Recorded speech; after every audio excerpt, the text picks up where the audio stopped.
Hello students, আজকে আমরা class টেনেরই যে গল্পটা শুরু করেছিলাম দ্য ক্যাট, ইতিমধ্যেই তার আমরা দুটো ইউনিট পড়া হয়ে গেছে। আজকে আমরা থার্ড ইউনিটটা নিয়ে আলোচনা করব। তো ফার্স্ট দুটো ইউনিটে যেটা আমরা দেখতে পেয়েছিলাম যে একটা বিড়ালের স্বভাব বা চরিত্র কেমন হয়ে থাকে, সে কেমন টাইপের আচরণ করে থাকে, বাড়িতে যদি কোনো অতিথি আসে তাদের প্রতি তার হাবভাব কেমন থাকে, এবং এটাও প্রমাণ করেছে ইতিমধ্যেই that a cat is a very sensible animal. তো আমরা আজকে যেটা আলোচনা করব থার্ড ইউনিটটা নিয়ে, সেখানেও আমরা আরও দেখতে পাবো কিছু অজানা তথ্য বিড়াল সম্পর্কে। তাহলে দেখা যাক, থার্ড ইউনিটটা শুরু করা যাক। When the family has finished tea and gathers round the fire, the cat casually goes out of the room. তো পরিবারের সবাই যখন চা খেতে বসে একসাথে, and gathers round the fire, fire means fireplace, অগ্নিকুণ্ড, অগ্নিকুণ্ডের পাশে সবাই যখন জড়ো হয় বা একত্রিত হয়, সেই সময় বিড়াল কি করে? The cat casually goes out of the room. বিড়াল খুব হালকা চালে বা দুলকি চালে সে কিন্তু সেই রুম থেকে বেরিয়ে চলে যায়। True life now begins for him. আর তারপরেই কিন্তু the real life begins for the cat, তার জন্য তার সেই আসল জীবনটা শুরু হয়। তো এরকম প্রশ্ন হতেই পারে, when does the life begin for the cat, or when does the true life begin for the cat, কখন তার সত্যিকারের বা আসল জীবনটা শুরু হয়? তো আমরা বলতে পারি, after the family has finish T and gathers round the fire, the cat casually goes out of the room, and after that true life begins for হিম। যখন সবাই চা খেতে বসে এবং অগ্নিকুণ্ডের পাশে একত্রিত হয়, সেই সময় বিড়াল বেরিয়ে যায় এবং তারপরই তার আসল জীবনটা শুরু হয়। He saunters down his own backyard, springs to the top of the fence, drops lightly down to the other side. He saunters, saunters means to stroll leisurely, অলসভাবে হাঁটা। এরপরে সে কি করে? অলসভাবে হাঁটতে থাকে কোথায়? Down his own backyard. Backyard means the back portion of the house, বাড়ির পিছনের দিকের যে অংশ, নির্জন বা ফাঁকা যে জায়গা, সেই দিকটায় অলসভাবে হেঁটে যেতে থাকে। Springs to the top of the fence, spring means to jump, and then jumps on the top of the fence, fence means বেড়া, বেড়ার ওপরে একটা ঝাঁপ মারে। Drops lightly down to the other side, আর তারপরেই অন্য প্রান্তে, মানে জাম্প করে ওই দিকে তো যাচ্ছে, অন্য প্রান্তে যখন নামছে, কেমনভাবে নামছে? Lightly, lightly means very gently or mildly, আস্তে আস্তে, কোনো সারা শব্দ না করেই অন্য দিকটায় সে অবতরণ করছে বা নামছে। He trots across and skips to the roof of an empty shed. আর তারপরে সে কি করে? He trots. Trot means to walk which is neither very fast nor very slow. না খুব জোরে হাঁটা, না খুব আস্তে হাঁটা, means to walk in a jogging manner, jogging করতে করতে হাঁটা বা দুলকি চালে হাঁটা। তো এরপরে সে কি করে? ট্রটস অ্যাক্রস, দুলকি চালে হাঁটতে থাকে, and skips to the roof of an empty shed, skip means jump, এবং তারপরে সে লাফ মেরে নামে। কোথায় নামে? To the roof of an empty shed, roof means ছাদ, আর এমটি মিন্স ফাঁকা বা খালি, আর শেড মিন্স গুদাম ঘর বা চালা। তো একটা ফাঁকা গুদাম ঘরের ছাদের ওপরে হালকাভাবে লাফিয়ে এরপরে সে নামে। His movement becomes lithe and panther like. তো এরপরে তার সেই মুভমেন্ট, মুভমেন্ট মিন্স নড়াচড়া, তার চালচলন কেমন হয়ে যায়? একটু পাল্টে যায় আগের থেকে। কেমন হয়ে যায়? বিকামস লিদি, লিদি মিন্স টেন্ডার অর ইম্পেটিয়াস, মানে হচ্ছে নমনীয় বা ক্ষিপ্র, অ্যান্ড প্যান্থর লাইক, এবং অনেকটা ওই প্যান্থরের মতো হয়ে যায়, মানে চিতাবাঘের মতো অনেকটা তার হাবভাব বা অঙ্গভঙ্গিটা হয়ে যায়। তো এখানে প্রশ্ন হতে পারে, how is the cat's movement in the evening? সন্ধ্যাবেলায় বিড়ালের হাবভাব কেমন থাকে? তাহলে আমরা বলতে পারি the cat's movement becomes lithe and panther like in the evening. He looks keenly from side to side and moves noiselessly. এরপরে সে কি করে ওইদিকে নামার পর? হি লুকস কিনলি, কিনলি মিন্স এগারলি, উৎসুকভাবে, আগ্রহ সহকারে, কৌতূহল সহকারে। তো দুদিকটা ভালো করে রাস্তা এদিক ওদিক ভালো করে দেখে নেয়। And moves নয়েজলেসলি, নয়েজলেসলি means without producing any sound, কোনো রকমের কোনো আওয়াজ না করেই নিঃশব্দেই সেখান থেকে পেরিয়ে চলে যায়। কেন এরকম করে? কারণটা হচ্ছে he has so many enemies, dogs and small boys with Stones. কারণ বিড়ালও জানে সেও কিন্তু অনেক শত্রু করে রেখেছে তার চারপাশে, তারও অনেক শত্রু আছে। কীরকম? কারা তার শত্রু? কুকুর এবং কিছু ছেলে যারা হাতে পাথর নিয়ে থাকে, মানে ওই যে কুকুর এই বিড়ালকে তাড়া করে থাকে এবং আমরা ছেলেমেয়েরাই সাধারণত বিড়ালের দিকে পাথর বা ঢিল ছুঁড়ে মারি, তো সেটাকেই তার সব থেকে বেশি ভয়। তো প্রশ্ন হতে পারে why does the cat move নয়েজলেসলি? কেন নিঃশব্দে বিড়াল হেঁটে যায়?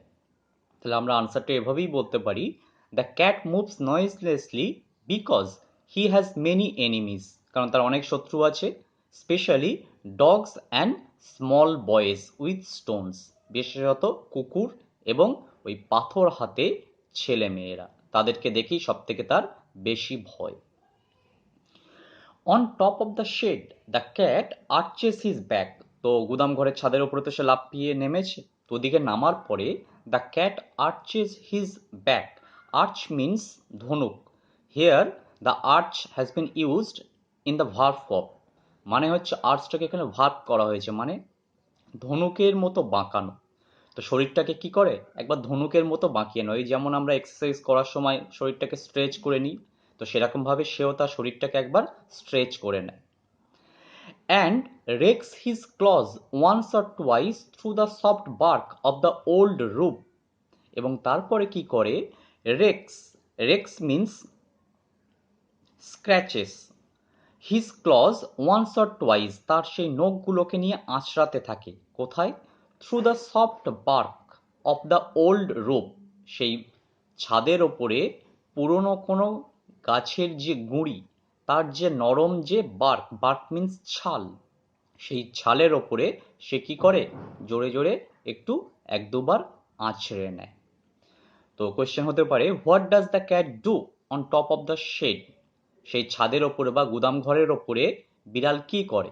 তো আমরা বলতে পারি on the top of the shed the cat arches his back, শরীরটাকে একবার ভেঙে নেয়, and rakes his claws once or twice through the soft bark of the old roof, সেই কাঠের গুঁড়ি, ছাদের ওপরে রাখা কাঠের গুঁড়ির নরম ছালের ওপরে নখটাকে কয়েকবার আঁচড়ে নেয়। He stretches himself a few times to see if every muscle is in full working order. এরপর সে কি করে? He stretches himself. Stretch means প্রসারিত করা, শরীরটাকে একটু ভেঙে নেওয়া, একটু শরীরটাকে আর ভাঙা যেটাকে আমরা বলি, সেরকম করে নেয়। A few times, কয়েকবার। কিসের জন্য? টু সি, এটাই দেখার জন্য। If every muscle is in full working order, যে সমস্ত অঙ্গ প্রত্যঙ্গগুলো, সমস্ত মাসেলগুলো, পেশিগুলো ঠিকঠাক কাজ করছে কিনা, মানে এবারে আসল যুদ্ধে নামতে হবে, তো তার জন্যই প্রস্তুতি নেওয়া, এটা তার জন্যই চেক করে নেয় যে সমস্ত পেশিগুলো ঠিকঠাক আছে কিনা। Then, drooping his head nearly to his paws, he sends across a call to his kindred. এবং তারপর drooping his head, droop means stoop, ঝোঁকানো বা নোয়ানো। এরপর সে কি করে? তার মাথাটাকে কয়েকবার নোয়ায়। To his paws, paw means থাবা, থাবার কাছে মাথাটাকে কয়েকবার নুইয়ে নেয়। এবং সেইভাবেই বা সেই পরিস্থিতিতেই he sends across a call to his kindred. Kindred means fellow or relatives, স্বজাতীয় বা আত্মীয় স্বজন। সে একটা ডাক দেয়, মানে বিড়ালরা সাধারণত এই মাথা নিচু করেই ডাকগুলো দেয় তাদের আত্মীয়দের বা স্বজাতীয়দের উদ্দেশ্যে, তো সেও স্বজাতীয়দের উদ্দেশ্যে এরপরে একটা জোরে ডাক দেয়। Before long they come gliding graceful. তো খুব শীঘ্রই তারা চলে আসে। They means here the kindred or the relatives or the fellows come gliding graceful. Gliding means slip, গড়াগড়ি দেওয়া। তারা গড়াগড়ি দিতে দিতে তারা সেখানে চলে আসে। Graceful, graceful means elegant or pleasant, মাধুর্যপূর্ণ কিছু চেহারা এরপর দেখা যেতে থাকে। কোথায়? শ্যাডোজ, শ্যাডো মিন্স ছায়া। তো কিছু গড়াগড়ি দেওয়া মাধুর্যময় কিছু ছায়া এরপর দেখা যায়। Which are actually the cat's fellows or relatives, যেগুলো হচ্ছে অরিজিনালি তার আত্মীয় পরিজন, যারা তার ডাকে সাড়া দিয়ে সেখানে চলে এসছে। No longer are they the meek creatures who an hour ago were mewing for fish and milk. তারা কিন্তু আর আগের মতো ওই মিক ক্রিয়েচার আর থাকে না। মিক মিন্স মোডেস্ট অর হাম্বেল, নম্র বিনীত। তো কিছুক্ষণ আগে পর্যন্ত আমরা বিড়ালকে যেমন জানতাম যে নম্র বা বিনীত একটা বা ভদ্র একটা প্রাণী, সে কিন্তু আর সেরকম থাকে না। যে কিছুক্ষণ আগেও শুধু মিউ মিউ করে যেত, কিসের জন্য? ফর ফিশ অ্যান্ড মিল্ক, সামান্যই দুধ বা মাছের জন্য, সে কিন্তু সেরকম আর থাকে না। They are now grim fighters. Grim means serious. তারা এখন কেমন ধরনের ফাইটার? ফাইটার মিন্স যোদ্ধা। তারা খুব তুখোড় বা ভয়ানক যোদ্ধা এখন। তো প্রশ্ন হতে পারে, how does the behaviour of the cats change with the setting of the sun? সূর্যাস্তের সাথে সাথে বিড়ালের স্বভাবের কি পরিবর্তন হয়? তো আমরা বলতে পারি, the cats no longer remain the meek creatures who mew for fish and milk. সন্ধ্যা হওয়ার সাথে সাথে তারা কিন্তু আর ওই কিছুক্ষণ আগে মাছ বা দুধের জন্য মিউ মিউ করা প্রাণী কিন্তু আর থাকে না। They become grim fighters with the setting of the sun. সূর্যাস্তের সাথে সাথে তারা কিন্তু ভয়ানক যোদ্ধা হয়ে যায়। Just think how much more he gets out of his life than you do out of yours. তো একবার ভেবে দেখো তো, how much more he gets out of his life, সে তার জীবন থেকে কতটা সন্তুষ্টি পেয়ে থাকে বা জীবনটাকে সে কতটা উপভোগ করতে পারে। Than you do out of yours, যতটা আমরা করি, আমরা আমাদের জীবনকে যতটা উপভোগ করি তার থেকেও অনেক গুণ বেশি তারা তাদের জীবনটাকে উপভোগ করে থাকে। And the sports they have to, এবং একবার ভাবো ওই স্পোর্টস, স্পোর্টস মিন্স গেমস, খেলাধুলা, এবং একবার ভেবে দেখো ওই খেলাগুলো যেগুলোতে তারা অংশগ্রহণ করে কেমন ধরনের হয় সেই খেলাগুলো। As they get older, they go in for sport to the suburban backyards. তো আস্তে আস্তে যখন তাদের বয়স বাড়ে তখন কি করে তারা? তারাও তখনও কিন্তু খেলাধুলা চালিয়ে যায়। খেলাধুলার জন্য তখন তারা কোথায় যায়? To the suburban. Suburban means মফস্বল বা শহরতলি। ব্যাকইয়ার্ডস, ব্যাকইয়ার্ডস মানে হচ্ছে উঠানের শেষ প্রান্ত বা পিছনের দিকের অংশ।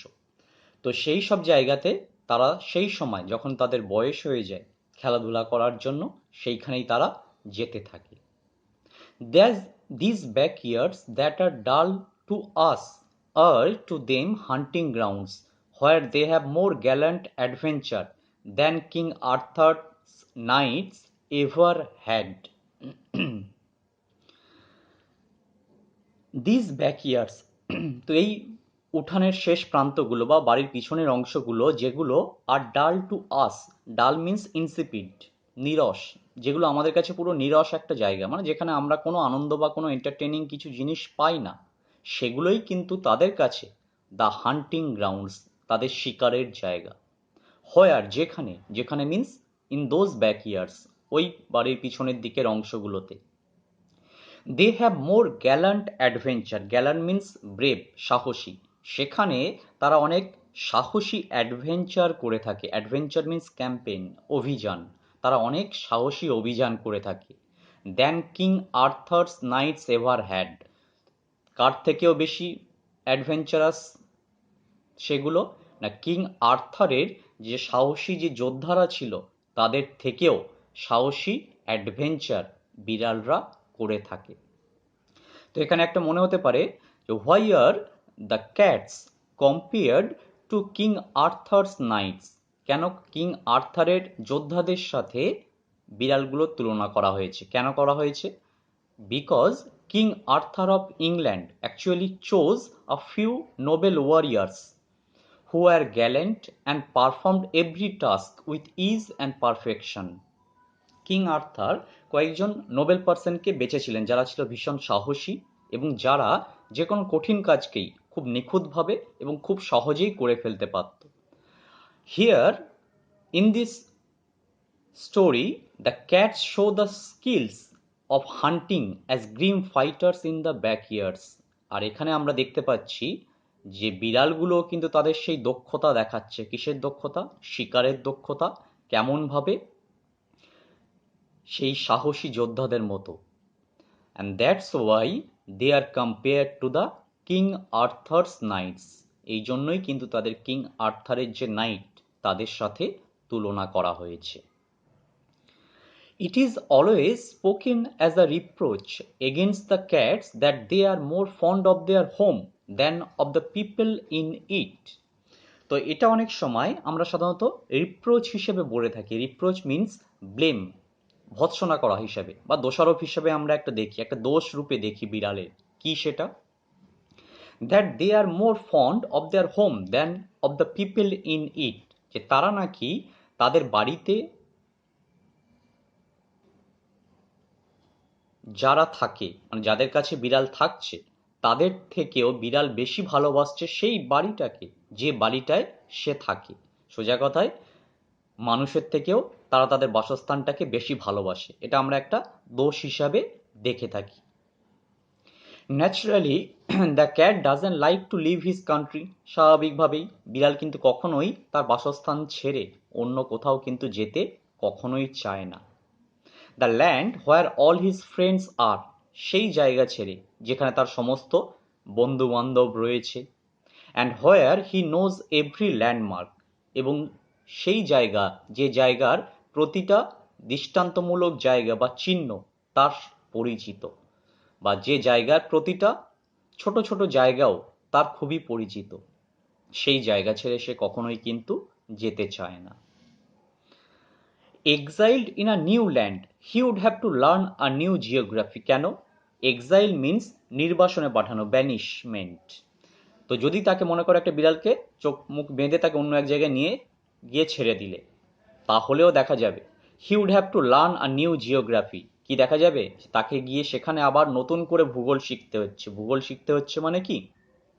সেই জায়গাটাকে তাকে আবার নতুন করে জানতে হচ্ছে। তো আমাদের প্রশ্ন হতে পারে, why doesn't the cat like to leave his country? কেন বিড়াল তার সেই বাসস্থান ছেড়ে যেতে চায় না? তাহলে আমরা বলতে পারি, the cat doesn't like to leave his country, এই জন্যই ছাড়তে চায় না, as it is here where all his friends live, কারণ এটা হচ্ছে সেই জায়গা যেখানে তার সমস্ত বন্ধু বান্ধবরা থাকে।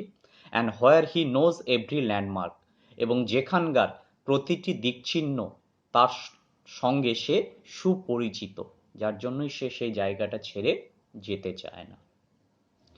So when the family moves the cat if allowed will stay at the old house. অতএব মনে করো যে বাড়িতে বিড়ালটি আছে সেই বাড়ির মালিকরা অন্য কোথাও চলে যাচ্ছে, তো সেই সময় তারাও তো বিড়ালটাকে নিয়ে যেতে চাইবে।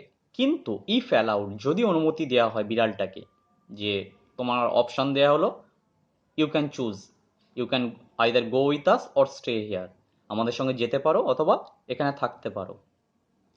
বিড়ালটা তখন কোন অপশনটা বেছে নেবে? Will stay at the old house, সে কিন্তু এই পুরনো বাড়িটাতেই থেকে যাবে। And attach himself to the new tenants, এবং নিজেকে অ্যাটাচ করবে। Attach means unite or associate, নিজেকে খাপ খাইয়ে নেবে, অ্যাডজাস্ট করে নেবে। কাদের সাথে? To the new tenants. Tenants means renters, ভাড়াটিয়া। ওই বাড়িতে যারা নতুন আসবে তাদের সাথে সে খাপ খাইয়ে নেবে। তা সত্ত্বেও কিন্তু সে কখনোই সেই জায়গাটা ছেড়ে কখনোই চলে যেতে চাইবে না। He will give them the privilege of boarding him while he enjoys life in his own way. সে কি করবে? He will give them the privilege. Privilege means special right, বিশেষ যে সুবিধা বা ক্ষমতা। of boarding him, মানে নতুন যারা আসছে সেই বাড়িতে, সেই বাড়ির লোকজনকে সে আরো বেশি সুবিধা করে দেবে। যাতে করে তারা তাকে সেখানে ভালোভাবে থাকতে দেয়। While he enjoys life in his own way, আর সেটা করতে গিয়ে সে কিন্তু নিজের জীবনটাকে যথেষ্টভাবেই উপভোগ করতে থাকবে, বা যথেষ্টভাবেই সে তার জীবনটাকে আনন্দের সাথেই কাটাতে থাকবে। তো আমাদের প্রশ্ন হতে পারে, what does the cat prefer to do when the family moves out of the hold house? যখন বাড়ির মালিকরা বাড়ি ছেড়ে চলে যায়, সেই সময় বিড়ালটা কোন জিনিসটা করতে পছন্দ করে? তো আমরা বলতে পারি, the cat prefers to stay at the old house. বিড়াল কি করে? পুরনো বাড়িতেই থেকে যেতে চায়। And attach himself to the new tenants, এবং বাড়ির যারা নতুন আসছে তাদের সাথে সে খাপ খাইয়ে নেওয়ার চেষ্টা করবে। Giving them the privilege of boarding him, এবং তার সাথে সাথে সে চেষ্টা করবে কি না, তাদেরকে আশ্রয় দেওয়ার সুযোগ যাতে করে তারা করে দেয়, সেটার প্রতি সে যথেষ্ট ধ্যান দেবে। Because he wants to enjoy his life in his own way, সে তার জীবনটাকে কিন্তু নিজের মতো করেই কাটাতে চায়। তো আজকের এইখানেই আমাদের দ্য ক্যাট এই গল্পটা এখানেই শেষ হলো। আশা করি সবাই বুঝতে পেরেছো। Thank you.